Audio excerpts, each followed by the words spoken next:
안녕하세요. 일반 투자자 입장에서는 FDA가 진행하는 NDA에 대해서 우리가 잘 알기가 힘든 상황입니다. 잘 모르기 때문에 불안함도 파생이 됩니다. 그래서 이번 시간에는 조금이라도 더 알기 위한 그런 영상을 이제 제작을 했는데요. Refuse to File, 투자자들이 NDA를 신청할 때 가장 두려워할 수 있는 부분이 바로 RTF라는 것입니다. 이에 대해서 조금 더 살펴보도록 하겠습니다. 자, 그렇다면 이제 Refuse to File이 무슨 말이냐? Not to review the application 이라는 뜻입니다. 그러니까 FDA, agency라고 한다면은 FDA를 말하는 것입니다. 그리고 여기에서 스폰서라고 하는 것은 일반적으로 신약 개발하는 제약회사를 말하게 됩니다. 그래서 agency는 FDA를 말하는 것이다. 그리고 스폰서는 제약회사를 말하는 것이다 라고 생각하시면 되겠고요. 자, 여기서 이제 refuse to file은 agency가 이제 결정을 하는 건데요. agency가 not to review the application, 그러니까 신청서를 검토하지 않기로 결정을 하게 된 것입니다. 왜 검토를 하지 않기로 결정을 했느냐? 그건 바로 신청서가 incomplete, 불완전하다고 판단이 되었기 때문에 우리는 더 이상 심사를 진행하지 않겠다라고 말을 하는 게 바로 refuse to file입니다. 그러니까 신약 개발하는 회사 입장, 그리고 주주들 입장에서도 가장 두려운 게 바로 refuse to file이 되겠죠. 자, 그래서 저번 시간에 HAB가 그냥 빠르게 NDA를 신청하는 것보다 천천히 하더라도 신중하게 철저히 준비를 해서 하는 게 낫다고 했었던 이유 중에 하나도 이 공포의 RTF를 최대한 피하는 게 좋다. 그래서 저번에 말씀드렸던 부분이 바로 minor components, 그러니까 아주 사소한 부분에서도 뭔가 신청서가 불완전하다 싶으면은 FDA에서는 이거 다시 해라 라고 통보를 하거든요. 그렇기 때문에 무언가 데이터를 빠뜨렸다던가 아니면은 용어가 잘못되어 있다던가 그런 경우에는 FDA가 통보를 하게 됩니다. 자, 그러면은 그 상황이 왔을 때 시장에 주는 충격은 또 상당할 것입니다. 자, 그렇기 때문에 이런 minor components, 그러니까 사소한 것들로 인한 RTF를 받아서는 안 되겠다라는 것이었고요. 그래서 빠르게 하는 것보다는 최대한 철저하게 해서 한 방에 원큐에 통과하는 게 낫다라는 것이 저번 영상의 내용이었고, 자, 그러면은 이제 refuse to file이 도대체 무엇이냐라고, 이게 심사를 하는 것은 우리가 한 6개월 이상 굉장히 오랜 시간 동안 FDA에서 철저하게 심사를 합니다. 자, 그런데 자, 그 심사를 다 끝내고 나서 우리가 거절하겠다라고 말을 한다면은 그 시간, 제약회사 입장에서는 시간은 돈이거든요. 그래서 오랜 시간 동안 뭐 거의 길면은 1년까지 기다렸다가 거절 통보를 받았을 때는 제약회사 입장에서는 굉장한 손실로 다가올 수 있습니다. 그렇기 때문에 신약 승인 심사를 본격적으로 들어가기 전에 FDA에서 대략적으로 검토를 해본 다음에 가능한 빠르게 제약회사에게 여기 as quickly as possible 이라고 적혀 있죠. 가장 빠르게, 가능한 빠르게 결함을 알려줄 수 있게 하는 게 바로 RTF입니다. 그래서 메지온의 사례로 다시 이제 돌아가 보면요. 6월 30일에 NDA를 신청을 했고요. 그리고 8월 31일에 바로 자료 수정 및 보완 요청이 있었습니다. 만약에 FDA에서 전체 심사를 다 하고서 나중에 자료 수정 보완 요청을 하면은 그 시간 동안 기다리면은 메지온은 굉장한 손실을 보겠죠. 두 달이 빠른 거냐 생각할 수 있겠지만은 전체 심사 시간이랑 비교를 했을 때는 빠르다고 볼 수 있습니다. 그래서 지금 현재 메지온은 리서미션을 위해서 데이터를 다시 정리할 수 있게 된 것입니다. 이것은 FDA도 신약 승인을 안 해주고 싶은 게 아니라 환자들의 행복 증진을 위해서, 인류의 행복을 위해서 빠르게 다 승인을 내주고 싶지만은 안정성이랑 효능이 입증이 확실히 돼야지 내줄 수 있기 때문에 FDA에서도 최대한 빠르게 신약 승인을 내주고 싶은 거죠. 그렇기 때문에 마냥 시간 보내면서 최종적으로 알려주는 게 아니라 빠르게 최대한 알려줄 수 있는 부분들은 빠른 시간 내에 알려주려고 하는 그런 액션들을 취하게 됩니다.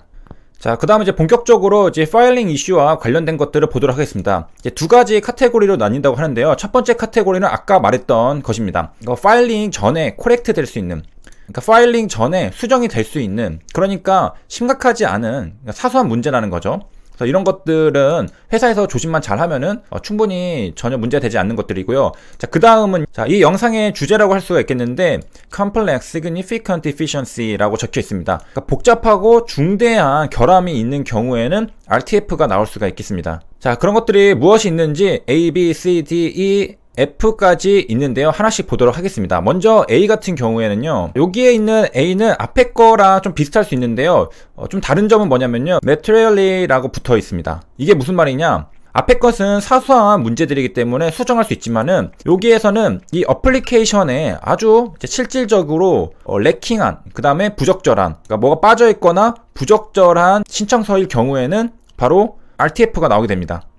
여기까지 잠깐 요약을 해보자면요. 파일링 이슈는 두 가지가 있다고 했는데, 첫 번째 카테고리에서는 사소한 문제, 뭐 용어들을 잘못 썼다던가 데이터가 빠졌다던가, 그래서 충분히 수정할 수 있는 부분들이 경우가 있고요. 그 다음에 두 번째는 이제 중대한 문제들이 있는데, 자, 요런 어플리케이션에 대해서도 중대한 레킹이랑 그냥 부적절한 자료들이 있겠죠. 그럴 경우에는 두 번째 significant deficiency에 해당이 돼서 RTF가 나오게 됩니다. 그러니까 첫 번째 거는 사소한 거, 그 다음에 두 번째 것은 이제 중대한 거. 그 다음에 이제 B로 넘어가 보면요. B는 여기 보면요, when multiple indications are submitted 라고 적혀 있으니까 HLB는 지금 위 게스트릭 하나로 신청을 하려고 하는 거니까 multiple indication이랑은 관계가 없겠습니다. 그래서 B는 HLB와 관계가 없다라는 것을 확인할 수 있겠고, 그 다음에 이제 바로 C로 넘어갈 수 있겠죠.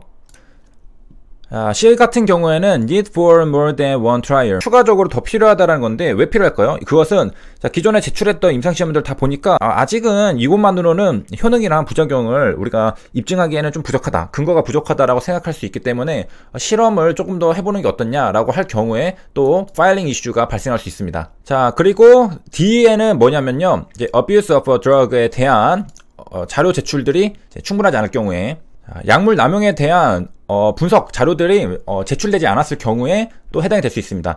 자, 제가 NDA 때 제출에 대한 서류들에 대해서 올린 영상이 있는데, abuse of a drug에 대한 그런 서류들도 제출하는 것이 나와 있습니다.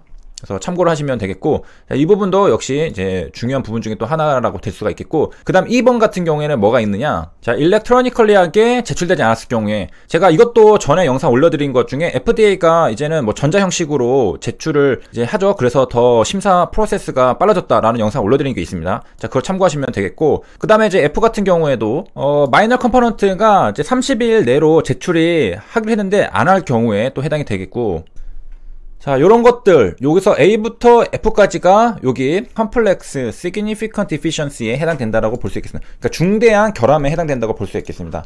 자, 여기까지 이제 요약을 한번 해보면요. 자, NDA를 신청하게 되면요, Refuse to File을 이제 통보를 할 수가 있는데요. FDA 측에서 어떤 경우에 RTF가 나오게 되느냐를 살펴봤습니다. 그래서 두 가지가 있었는데, 첫 번째는 사소한 겁니다. 그래서 파일링 전에 언제든지 수정이 될 수 있는 그런 사항이었고요. 두 번째 같은 경우가 중대한 결함이 있는 경우였는데, 자, A는 뭐였냐면은 이 어플리케이션에 뭐가 데이터가 빠져 있다던가, 그리고 부적절한 것들이 좀 중대할 때, 실질적으로 검토하기에는 데이터가 좀 빠져 있고 부적절할 때, 이럴 때 해당이 됐고요. 자, B 같은 경우에는 멀티플 인디케이션이니까 HLB랑 상관이 없는 얘기고, C 같은 경우에는 추가 임상시험이 필요하겠다라고 판단이 됐을 경우에, 세 번째는 약물 남용에 대한 제출이 이루어지지 않았을 때, 그 다음에 E 같은 경우에는 전자 형식으로 제출해야 되는데 갑자기 서류만 보냈다. 그러면은 또 이제 검토를 못하겠다. 우리가 이거 지금 21세기인데 언제 그 서류를 다 종이 서류를 보고 있느냐, 다 전자식으로. 우리가 컨트롤 F만 눌러도 NDA 바로바로 이렇게 검색해서 단어를 찾을 수 있잖아요. 종이 서류를 하면은 이런 것들 검색을 못합니다. 그렇기 때문에 시간이 엄청 오래 걸리겠죠. FDA 직원도 심사하다가 이거 도저히 이거 못하겠다 이렇게 생각할 겁니다. 그렇기 때문에 이것은 뭐 전자적으로 당연히 해줘야 되겠고, 그 다음에 그 F 같은 경우에는 뭐가 이제 제출이 되지 않았을 때. 자, 이렇게 해서 FDA에서 RTF가 나오는 경우에 대해서 살펴봤습니다. 여기까지 시청해주셔서 감사합니다.